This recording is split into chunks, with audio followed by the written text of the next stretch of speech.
Hey guys, it's Rhonda with Blessed in the Mess. Today I wanted to talk to you about narcissistic supply and what it is and how it works and some of the consequences when it's not available. Basically, when you're dealing with a narcissist, they need what is called narcissistic supply, and that is basically a person or people who, in a nutshell, feed their ego. You know, people who pat them on the back, give them admiration, attention, affection.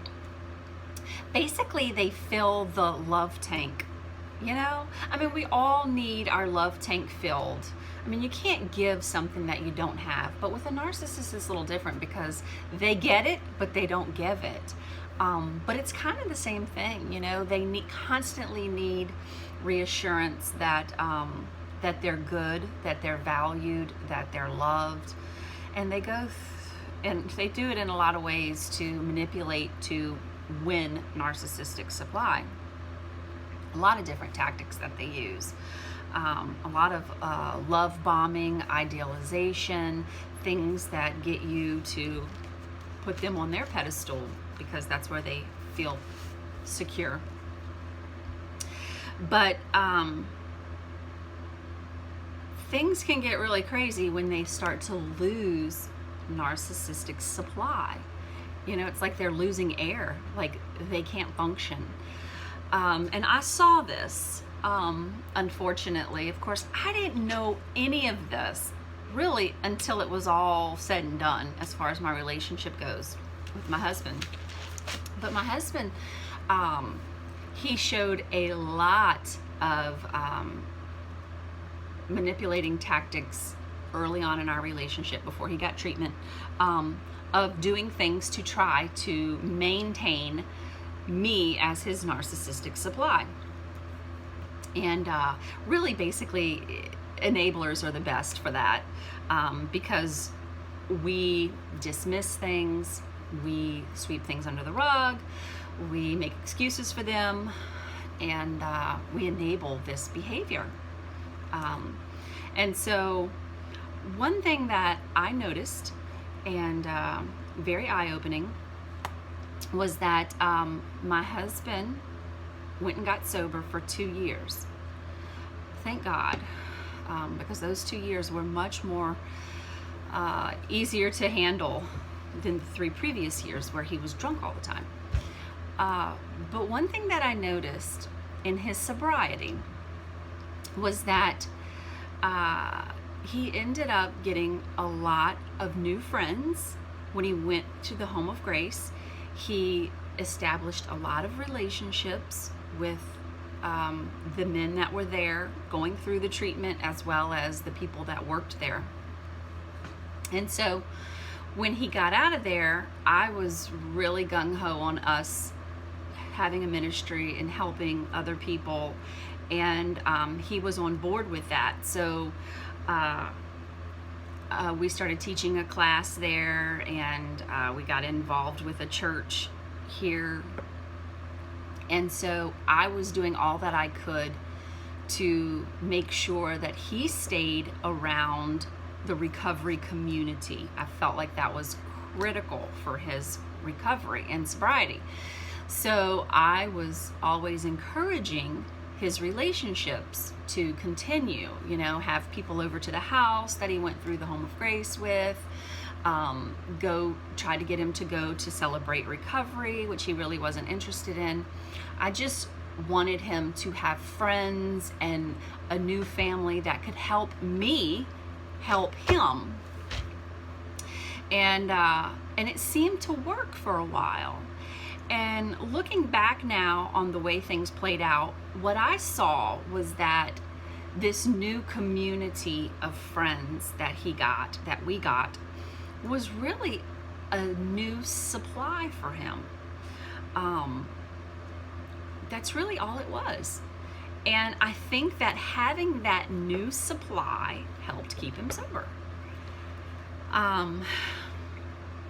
Because he did stay sober just shy of 2 years, sober from alcohol. And what ultimately started happening, though, was that his mask started to slip, and he started sabotaging those relationships in the end.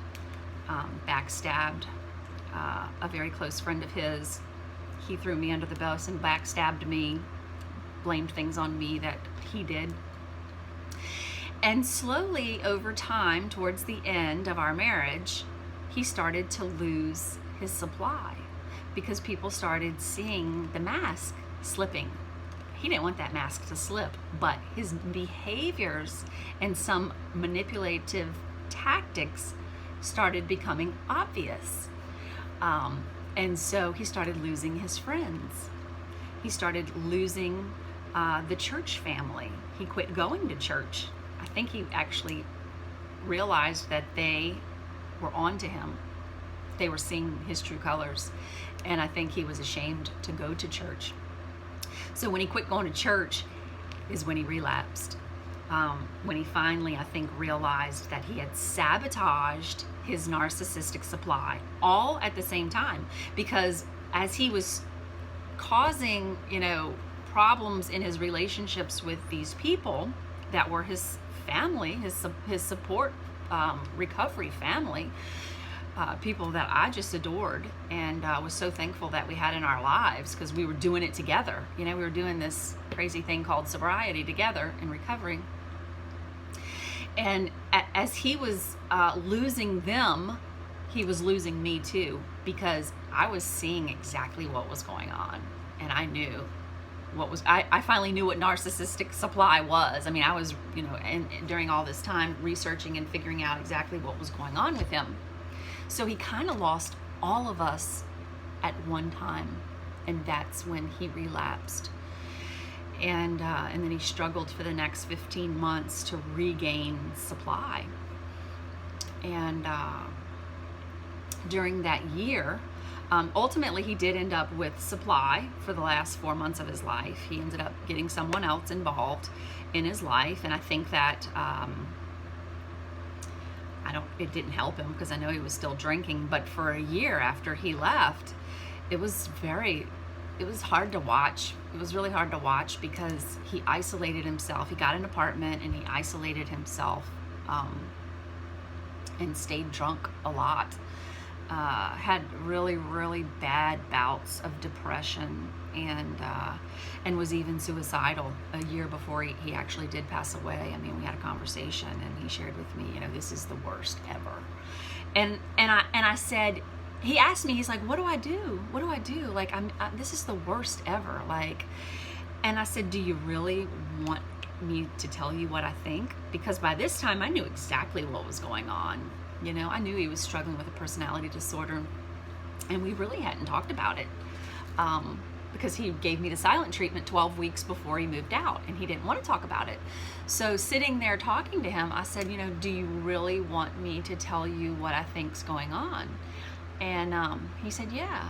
And so, kind of being put on the spot, the first thing I said, and I had a lot of things I was going to say, but the very first thing I said was, I think you have a sense of entitlement. I think you feel entitled to things in life, and you haven't earned them.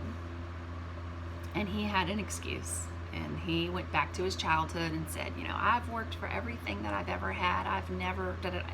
And I listened to him, and that was all I had to say, because he wasn't going to be receptive to hear what I needed to tell him, what he really needed to hear, and he really needed to change. And so I just left it. I left it alone. He's not ready to receive it. But I knew I couldn't be suckered back into being his supply, even though for a couple of months we did become friends again in the attempt to co-parent healthy our son. I did spend more time with him and our son, and he stayed sober. He stayed sober over the summer because I stepped back up to be supply. And ultimately I did that for our son's sake, because I didn't want my son to be with him drunk. So I was willing to make the sacrifice temporarily to be supply until we could file for divorce and figure out what the heck to do. And then ultimately, he and I had a little disagreement about some things, and he relapsed again because he lost his supply. And he stayed drunk for 2 months, which was the longest binge ever. He stayed drunk for 2 months because he had no supply. He had no supply. He just couldn't function without controlling someone and feeling valuable and feeling in control. And ultimately, when he came out of that binge, he ended up getting a source of supply that he had until he died. So narcissistic supply, you will see the consequences when they lose it. There will be new behaviors that will come out, and the mask will start to slip until they can hook again and have an opportunity to love bomb again and win back some type of narcissistic supply.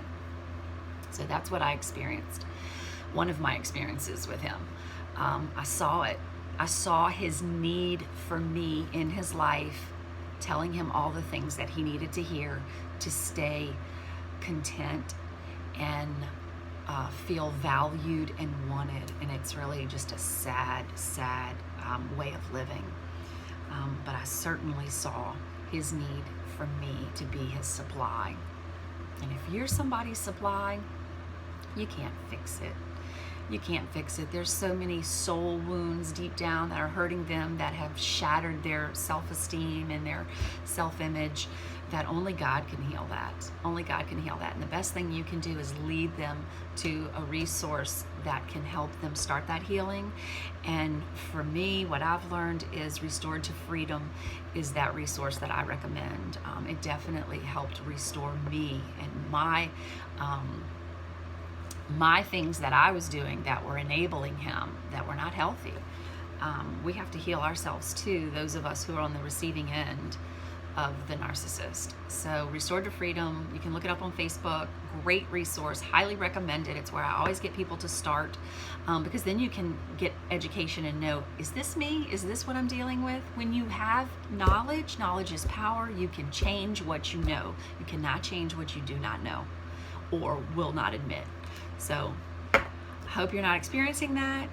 If you are, start somewhere today and start looking for help so that you can change your situation, because ultimately it's your responsibility. So hope you have a great day. Stay blessed in your mess, and I'll talk to you again soon. Bye.